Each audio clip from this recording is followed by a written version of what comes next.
எல்லாருக்கும் வணக்கம். நான் உங்கள் திரைப்பட இயக்குனர் பட்டுராம் செந்தில். இன்னைக்கு நம்ம விஜய் வெற்றி கழகம், அதாவது தமிழக வெற்றி கழகம் அப்படிங்கிற ஒரு கட்சியை விஜய் ஆரம்பிச்சிருக்காங்க. அதை பற்றிய சர்ச்சைகள் இங்கே அதிகம் ஓடிக்கிட்டே இருக்கு. இந்த ஆதி கட்சிகள் இருக்குல்ல, பழைய கட்சிகள்லாம் மிரண்டு போயிருக்கா, அதிர்ச்சியா இருக்கா, ஏன் இவன் வர்றாங்கிற பயத்துல இருக்காங்கிறது தெரியல. ஆனா பல பேர் விமர்சனம் பண்ணிக்கிட்டே இருக்காங்க. அப்படி பண்றதுல நம்ம அண்ணா அமிர்தலிங்கத்தான ஒரு கருத்தை கேட்கலாம்னு கூட்டு வந்திருக்கோம். அண்ணா வணக்கம். அண்ணா வணக்கம். பட்டுராம் பட்டறை நேயர்களுக்கு வணக்கம். விஜய் கட்சி ஆரம்பிச்சிருக்காரு. ஆமா, ஏன்னா ஒரு பெரிய சூப்பர் ஸ்டார் இதோ வர்றேன் அதோ வர்றேன் அதோ வர்றேன் இதோ வர்றேன்னு சொல்லிட்டு கடைசி நேரத்தில் இல்லை அது எனக்கு சரிப்பட்டு வராதுன்னு கிளம்பிட்டாரு. சரி, இவர் மல்லு கட்டுறாரு. அதே மாதிரி இவரும் போயிடுவாருன்னு பாக்குறீங்களா? இவர் மல்லு கட்டுறாரு. நான் என்ன சொல்ல வரேன்னா, சினிமாவில் நிறைய சம்பாரிச்சிருக்கிறோம், அது செலவு பண்ணணும்ல. அப்படியே நினைக்கிறீங்க? ஆமா, தமிழ்நாடு மக்களுக்கு ஏதோ நல்ல செய்யறதுக்கு வர்றாரு நினைக்கலையா? இவர் ஒரு நல்ல அரசியல்வாதியா வர்றதா இருந்தா இவருக்குன்னு ஒரு கொள்கை இருக்கணும். திமுக கட்சியினுடைய கொள்கையை இவரு பரப்பக்கூடாது. இல்ல சார், இவர் என்ன கொள்கையை அறிவிக்கலையே. வருகிற 23ஆம் தேதி மாநாட்டில் தானே அறிவிக்க போறாரு. அதுக்குள்ள என்னைய முடிவு பண்றீங்க சார்? இது இதுக்கு முன்னாலேயே அவருடைய கொள்கை இப்படிதான் இருக்குமோ அப்படின்னு நம்புற அளவுக்கு ஏதாவது சொல்லியிருக்காரா? அதாவது பிறப்புக்கும் எல்லா உயிருக்கும் சொல்லியிருக்கிறாங்க. இங்க எல்லாரும் எல்லாத்துக்கும் சமமானவங்க, எல்லாம் எல்லாருக்கும் கிடைக்கணும் அப்படிங்கறத ஒரு நோக்கத்தோட வர்றாரு. திமுகவினுடைய நகலா அவர் செயல்பட போறாரு. எதை வச்சு? ஆமா சார், ஏற்கனவே ஒன்றிய அரசுன்னு இவர் சொல்றாரு. ஒன்றியம்னா என்னன்னு இவருக்கு தெரியுமா? இல்ல, அதுக்கு திமுக பல தடவை விளக்கம் கொடுத்துருச்சு. அது என்ன விளக்கம் கொடுத்தாலும் சரி, ஒன்றியம் என்பது 4 வார்டுக்கு ஒரு ஒன்றியம் இருக்கும். இதுதான் நம்ம பார்த்துருக்கோம். இது மத்திய அரசு பேரரசு. மத்திய அரசு என்பது மிகப்பெரிய பேரரசு. அது ஒட்டுமொத்த இந்தியாவுடைய அரசு. அதை போய் ஒன்றிய அரசுன்னு சொன்னீங்கன்னா சார், அதுக்கு ஒன்றிய, அதாவது அனைத்து. நான் ஒண்ணு சொல்லட்டுமா சார்? உங்களை குன்றிய அரசுன்னு சொல்றதுக்கு எங்களுக்கு எவ்வளவு நேரம் ஆகும் சார்? அதாவது நகைச்சுவையா போறவங்களுக்காக பேசக்கூடாது.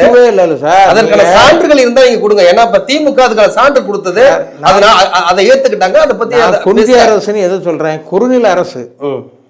நீங்க குறுநில அரசு தான், அதை குன்றிய அரசுன்னு சொல்றதுக்கு எங்களுக்கு பல மீனிங் இருக்கு சார். இல்ல சார், குறுநில அரசுன்னா என்னது?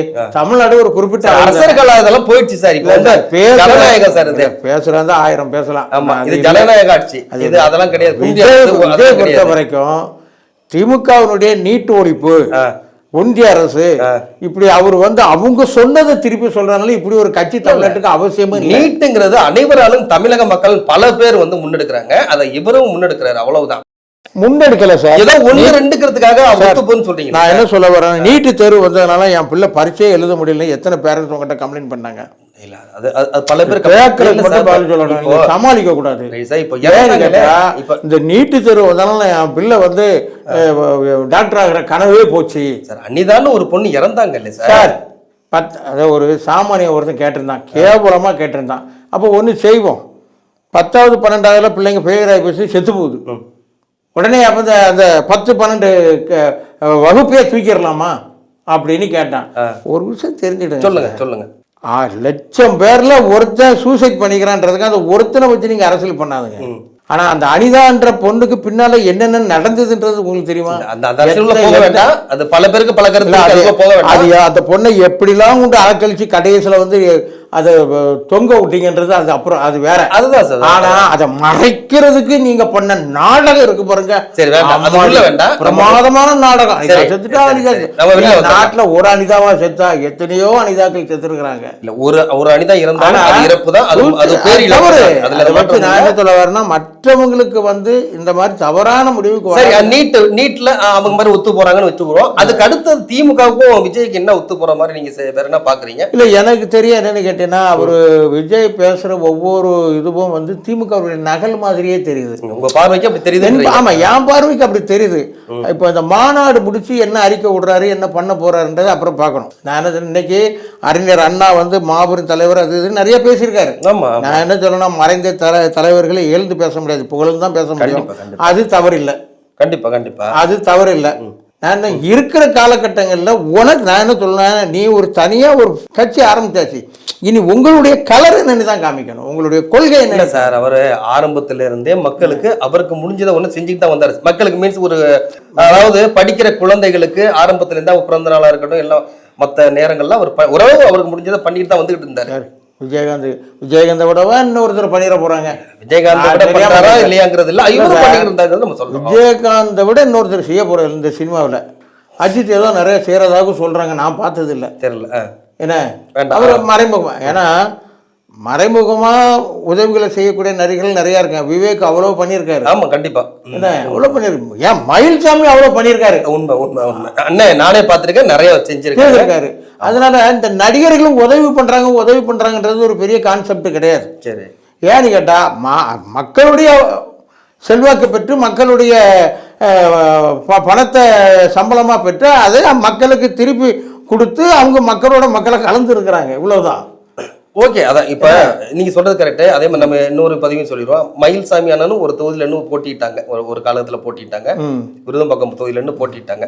பெரிய வெற்றியை பெற முடியாவிட்டாலும் அவங்களும் போட்டிட்டு இருக்காங்க. இப்ப அதே போல நம்ம விஜய் வர்றாரு, ஜெயிக்கட்டும், நல்ல ஆட்சியை கொடுத்தா சந்தோஷம் தானே சார். யாரோ வந்து மக்களுக்கு நல்ல ஆட்சி கொடுத்தா சந்தோஷம் தானே சார். நீங்க இப்ப எதிர்ப்புகள் தானே தெரிவிச்சிட்டு இருக்கீங்க. இப்போ நடந்துட்டு இருக்க ஆட்சி வர நிறைய எதிர்ப்புகளா இல்ல. சீமான் எவ்வளவு நாளா கட்சி ஆரம்பிச்சு போராடிட்டு இருக்காரு. அவரால் இது வரைக்கும் ஒரு எம்எல்ஏ பிடிக்க முடியுதா? அவரோட இவரை ஒப்பிடுறீங்களா? ஆமா சார், அவரும் உலக அரசியல்லாம் பேசுறாருல்ல. அவர் இன்னைக்கு ஒரு பேச்சு பேசுவார், நாளைக்கு ஒரு பேச்சு பேசுவார், இன்னைக்கு ஒரு பேச்சு பேசுவார், நாளைக்கு ஒரு பேச்சு பேசுவார். காரணம் என்னன்னு கேட்டீங்கன்னா, உங்க கட்சிக்குன்னா எங்க கட்சியினுடைய கொள்கை இது, எங்களுக்கு வாக்களிச்சிங்கன்னா நாங்கள் இதை செய்வோம், இதை பண்ணுவோம் அப்படின்னு ஸ்ட்ராங்கா, அதாவது இதுதான் எங்க கொள்கைன்னு ஆணித்தரமா சொல்றதுக்கு உங்களுக்கு நெஞ்சு தைரியம் இருக்கா? இல்ல சார், சொல்லிட்டு தானே இருக்காரு. ஏன் இல்லன்னு சொல்றீங்க? இல்ல யார் சீமான சொல்றீங்க, சொல்றீங்களா? நான் என்ன சொல்ல வரேன்னா, எங்க பாரதிய ஜனதா அன்னைக்காய் மாத்தி பேசுறோமா? இல்ல, நீங்க யார சொல்ல வர்றீங்க? விஜய் சீமான் சார், இந்த நடிகர்கள் ஆரம்பிக்கிற கட்சி எல்லா கட்சியும் அப்படிதான். அதுல சீமான் வேற, விஜய் வேற, அதெல்லாம் நம்ம பார்க்கல.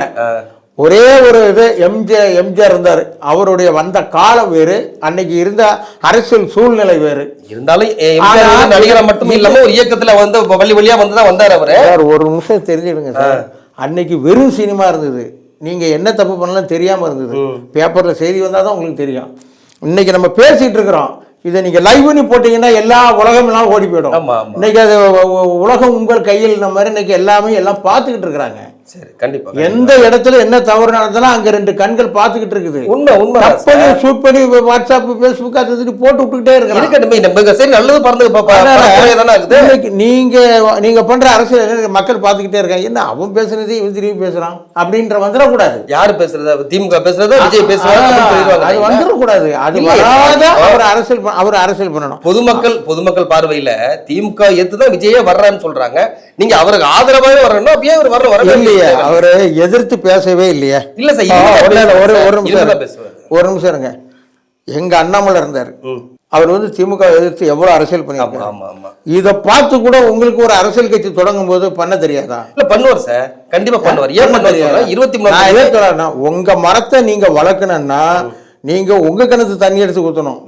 யாரு கிணத்து தண்ணியாவது எடுத்து ஊத்துனீங்கன்னா ஒரு நாளைக்கு அவன் தண்ணி தர மாட்டானா, உன் மரம் கெட்டு போகும். இல்ல சார், இப்பதான் அவர் கிணற வெட்டிக்கிட்டு இருக்காரு. கிணற வெட்டின பிறகு தண்ணியில ஊத்துவாங்க. நீங்க வந்து முதல்ல உங்க தண்ணியை உருவாக்குறதுக்கு என்ன உண்டோ அதை கிணறு வெட்டிக்கிட்டு இருக்காரு. இப்பதான் வெட்டிட்டு இருக்காரு. 23 அதை வெட்டி அதுல வந்து இறக்க ஆரம்பிச்சிருவாரு. தண்ணி கிடைக்குதான்னு பாருங்க. மக்கள்ன்ற தண்ணி கிடைச்சா தப்பிக்கலாம். விஜய் அப்படிங்கிறவர் ஒரு நடிகர் அப்படின்னு சுருக்கிறாதீங்க. அவரு ஒரே ஒரு பல லட்சம் பேர், இந்த விஜய்க்கு பல லட்சம் பேர் ரசிகர்கள் இருக்கிறாங்க, தாய்மார்கள் இருக்கிறாங்க. அவர் மேல பேர் ஆதரவு நடிகர் விஜய்க்கு இருக்கு. அதை புரிஞ்சுக்கணும். அவங்க இருக்கட்டு. இந்த யங்ஸ்டர்ஸ், அதாவது இந்த 18-25 வயசுக்குள்பட்ட வாக்கு வங்கி இருக்கும். ஏன்னு கேட்டா அது ஒரு பாலிய பருவம். அவங்களுக்கு ஆழமா யோசிக்கவும் தெரியாது, சிந்திக்கவும் தெரியாது. ஒரு பையன் வந்து அஜித் படம் ரிலீஸ் ஆக போற லாரியில இருந்து கீழே விழுந்து செத்தான். ஆமா, அவன் என்ன சொன்னான், எனக்கு அம்மா அப்பா வேண்டாம், அஜித் தான் வேணும்னா. அஜித் வந்து அவருக்கு என்ன கொடுத்தாரு? எதுக்கு சொல்ல வர, அந்த பாலிய போடுவோம். அவங்களுக்கு அந்த ஆழமா யோசிக்கிறதுன்னு தெரியாது, இதுவும் கிடையாது. இந்த ஒரு கூட்டத்தை நீங்க விசில் அடிக்கிற கூட்டத்தை வச்சுக்கிட்டு நம்பிலாம் இறங்க முடியாது. அது கரெக்ட். இல்ல இப்ப அவர் நீங்க சொல்றீங்க, இருங்க, அதாவது இந்த இளம் பருவம் தான் மட்டும் சொல்றீங்க, அப்படி இல்ல. அதாவது ஒரு 40-50 வயசுல உள்ளவங்க கூட அவர் மேல மிகப்பெரிய பற்றுதலோட இருக்கிறாங்க. ஃபேமிலியா நல்ல பற்றுதலோட இருக்கிறாங்க. கண்டிப்பா மிகப்பெரிய ஒரு ஓட்டு வங்கியா அவர் நிரூபிப்பாரு. அதுக்கான சூழல் இருக்குது. இன்னொரு விஷயம் இல்ல என்று புறந்தள்ளாதீங்க. இன்னொரு விஷயம், வருகிற போது கருக வைக்காதீங்க. கண்டிப்பா மிகப்பெரிய வெற்றியை விஜய் கொடுப்பாரு. ஒண்ணு தெரிஞ்சுக்கிடுங்க, விஜய் இப்பதானே கட்சி ஆரம்பிச்சாரு. 23 மாநாடு இப்பதானே ஆரம்பிச்சாரு. ஆமா, விநாயகர் சதுர்த்தி போச்சு இல்லை, ஆமா, அதுக்கு ஒரு வாழ்த்து சொல்லலாம்ல. சொல்லியிருக்கணும். நான் ஏத்துக்கிறேன், சொல்லியிருக்கணும். அவர் ஒரு நடுநிலையா இருக்க போறாரு. அவரு நான் என்ன சொல்றேன்னா, இந்த நாடு வந்து மதசார்பற்ற நாடுன்னா நீங்க மதசாராத பேசணும். இல்ல சொல்லி இருக்கணும். இன்னைக்கு ஓணம் பண்டிகைக்கு வாழ்த்து சொல்றீங்க. ஓணம் பண்டிகை நம்ம ஊர் பண்டிகையா? அண்டை மாநிலம். நான் என்ன சொல்ல சொல்லாதுன்னு சொல்லல, நீ அங்க சொல்லும் போது இங்கேயே சொல்லு. கண்டிப்பா அவர் வந்து திமுக நகலன்னா இப்ப ஸ்டாலின் அரசு வந்து பொது உடைமையான அரசா, அது நடுநிலை அரசா, அது ஒருதலைபட்சமான அரசு சொல்லக்கூடாது. நான் என்ன சொல்ல வரேன்னா, பெரும்பான்மையான மக்களை நீ ஏன் புறக்கணிக்கிற? பெரும்பான்மை மக்களுடைய பள்ளியை ஏன் புறக்கணிக்கிற? எனக்கும் வருத்தம் உண்டு, பர்சனலா எனக்கும் வருத்தம் உண்டு. அதுல எந்த மாற்றமும் இல்லை. நீங்க நடுநிலை என்றால் நீங்க எல்லாத்தையும் சொல்லிக்கிட்டு தான் வரணும். கண்டிப்பா சொல்லணும். நீங்க நடுநிலை எல்லாத்தையும் சொல்லிக்கிட்டு தான் வரணும். நான் ஏற்கிறேன் சார். கண்டிப்பா அந்த அரியணையில உட்கார்ந்த பிறகு நீங்க பொதுதான். ஆமா, அனைத்து மக்களுக்கும் நீங்கள் சரியான. அப்ப நீங்க வந்து எல்லாத்துக்கும் பண்டிகை சொல்லணும். நீங்க இதுல நீங்க அரசியல் பண்ணீங்கன்னா மக்கள் பண்ணிடுவான். ஆமா ஆமா, மக்கள் பண்ணிடுவான். நீங்க எவ்வளவு நாளைக்கு காசு கொடுத்து சரி அவரு அதான் இப்ப அவரு இப்ப நம்ம இந்து மக்களே அரவணைக்கிறாரு அப்படிங்கிறது முருகன் மாநாட்டுல உங்களுக்கு தெரியலையா? யாரு? முருகன் முத்தமிழ் முருகன் மாநாட்டுல கூட உங்களுக்கு புரிஞ்சிக்க முடியலையா? ஆமா சார், கணக்கு எழுதணும்ல. நாங்க வந்து எவ்வளவு சரி வேண்டாம் அது வேற மாதிரி போயிடாது, அதை விட்டுருங்க. சரி, ஆமா, அது வந்து உண்டியல் வருவாய் வந்து உங்களுக்கு விருப்பம் இல்ல, அது சும்மா கண்துடைப்பா தான் பண்றாங்கிற மாதிரி நீங்க நினைக்கிறீங்க. நான் அப்படிதான் நினைக்கிறேன். என் பார்வையில் அப்படிதான் தெரியுது. அவங்க முழுமையா வந்து இந்து மார்க்கத்துக்கு நிறைய பண்ணிட்டாங்க, நிறைய அப்படிதான் கிடையவே கிடையாது. சரி சார், நம்ம இப்ப அதை வரலாம். விஜய் வந்து ஒரு சின்ன பையமா இருக்கிற 50 வயசு ஆனாலும் கூட ஒரு சின்ன பையன் யூத்த துருன்னு ஒரு இருக்கிறாரு. அரசியலை கற்று கூட அவர் அடுத்தடுத்த பெரிய மாற்றங்களை கொடுக்க வாய்ப்பு இருக்குல்ல சார்? அண்ணாமலையோடவா துருன்னு இருக்காரு? அண்ணாமலையும் இருக்கட்டுமே, என்ன இப்ப விஜய் இருக்கட்டும், அண்ணாமலை இருக்கட்டுமே, இப்ப என்ன இல்ல அரசியல் பண்றதுக்கு உங்களுக்கு பேச்சு திறமை நிறைய இருக்கணும். ஒண்ணு. அவர் என்ன சார், நீங்களே மிகப்பெரிய சார் திமுக எப்படி சார் ஜெயிச்சது? ரைட், அண்ணா பக்கமா பேசினாரு, கருணாநிதி பேசினாரு, நெடுஞ்செழியன் பேசினாரு, பேராசிரியர் பேசினாரு. இப்படி அந்த கட்சியில எல்லாரும் பக்கமா பேசிதான் அந்த மக்களை ஏமாற்றி ஆட்சி அதிகாரத்தை பிடித்தாங்க. பேசி மாற்றுறாங்கன்னு சொல்ல, ஏமாற்றி குத்த சொல்லிக்கிட்டே. ஆமா சார், அன்னைக்கு 3 படி அரிசி போடுன்னு சொல்லி போய் சொல்லி தான் வந்தாங்க. அன்னைக்கு இருந்த பஞ்சத்தை பயன்படுத்தி ரூபாய்க்கு 3 படி அரிசி அப்படின்னு சொன்னாங்க. போட முடிஞ்சதா? போட முடியல. அப்ப அதுக்கு பேர் என்ன? ஏமாற்று. சரி, ஓகே, வந்துரும். அது விடுங்க. இப்ப நீங்க சொன்னீங்கல்ல, திமுக அவங்க பின்புலம் இருந்தவங்க பேச்சாளர்களா இருந்தாங்க, வளர்த்தாங்கன்னு சொன்னீங்கல்ல, வளர்த்தாங்கன்னு ஏமாத்துறது விட்டுருவோம், வளர்த்தாங்கன்னு சொன்னீங்கல்ல. இப்ப சீமான், அதற்கு பிறகு இந்த தம்பிகள் யாருக்கா நம்ம தெரியுமா? இன்னைக்கு எல்லாருமே பாக்குறோமே. அவருக்கு பிறகு சீமான போல 100 சீமான்கள் இருக்காங்களா அதுல? இப்ப அதே போல விஜய் வர்றாரு, விஜய்க்கு பின்னாடி 100 விஜய் இருப்பாங்க சார். நீங்க அதுக்குள்ள திமுக வளர்த்த மாதிரி அவங்க பேச்சாளர் இருந்தாலே இவங்களுக்கு இருக்காங்களா இருப்பாங்களா நீங்க ஏன் முடிவு பண்றீங்க? இருக்காங்க, நீங்க நம்புங்க. ஆமா, எனக்கு அதுல நம்பிக்கை இல்லை. ஏன்னு கேட்டா, இவங்க சினிமா மோகத்துல சினிமா ரசிகர்களை வச்சுக்கிட்டு அதிகாரம் பிடிக்கலாம்னு நினைக்கிறாங்க சார். இன்னும் தமிழ்நாடு வந்து வளராம இருக்கு. மக்கள் வேறு. அந்த சினிமா மோகத்தை பார்த்து, சினிமாவை பார்த்து ஏமாந்து போன மக்கள் வந்து 67ல இருந்தாங்க. எம்ஜிஆருக்கு ஒரு 10 ஆண்டு காலம் கொடுத்தாங்க. அவரும் அவருக்கு காலத்தை முடிச்சுட்டு கிளம்பிட்டாரு. அதுக்கப்புறம் இப்போ வந்து அதிமுகவுக்கு வந்து இப்போ வந்து ஜெயலலிதா அம்மா இருக்கிறது வரைக்கும் மாறி தான் வந்தாங்க.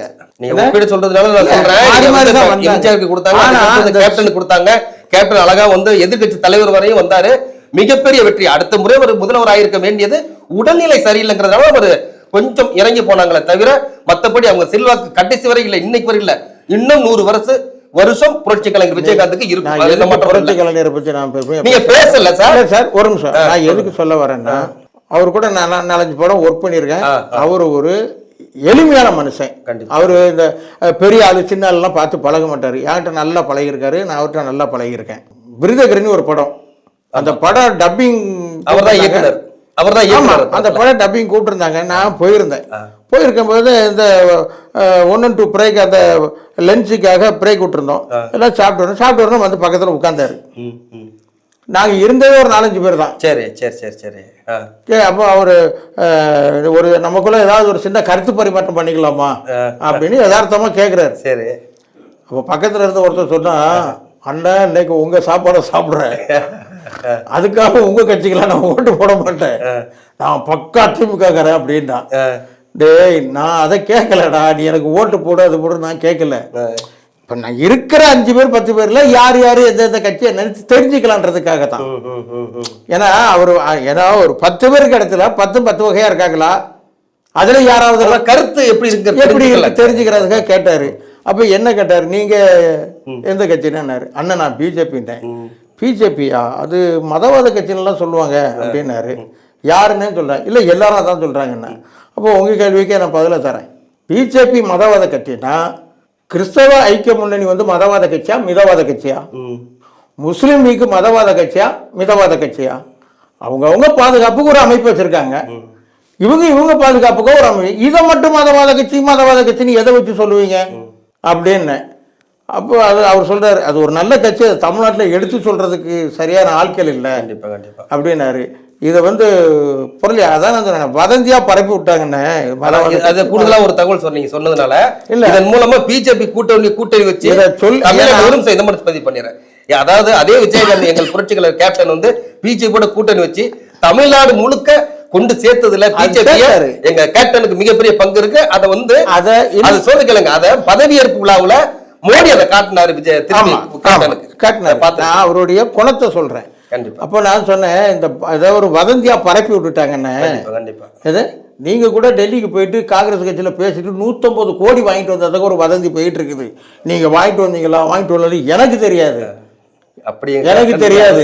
ஆனா இப்படி ஒரு பேச்சு நடமாடுதுன்னு சொன்னேன்.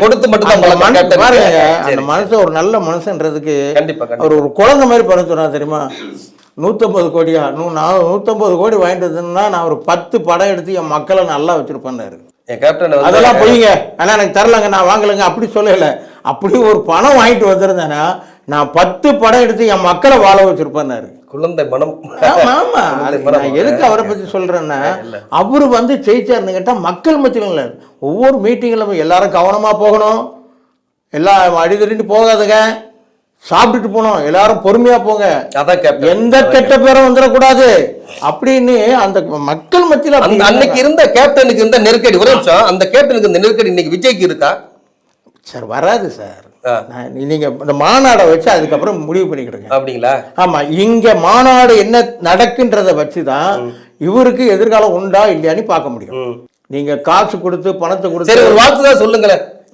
தளபதிக்கு விஜய்க்கு ஒரு வாழ்த்து. நான் என்ன சொல்றேன், இவரு மட்டும் இல்ல, இருக்கிற நடிகர் எல்லாரும் கட்சி ஆரம்பிச்சு பொது உடைமைக்கு வாங்க, மக்களுக்கு செலவு பண்ணுங்க, மக்கள் நல்லா இருக்கட்டும், அதுதான் சொல்லுவேன்.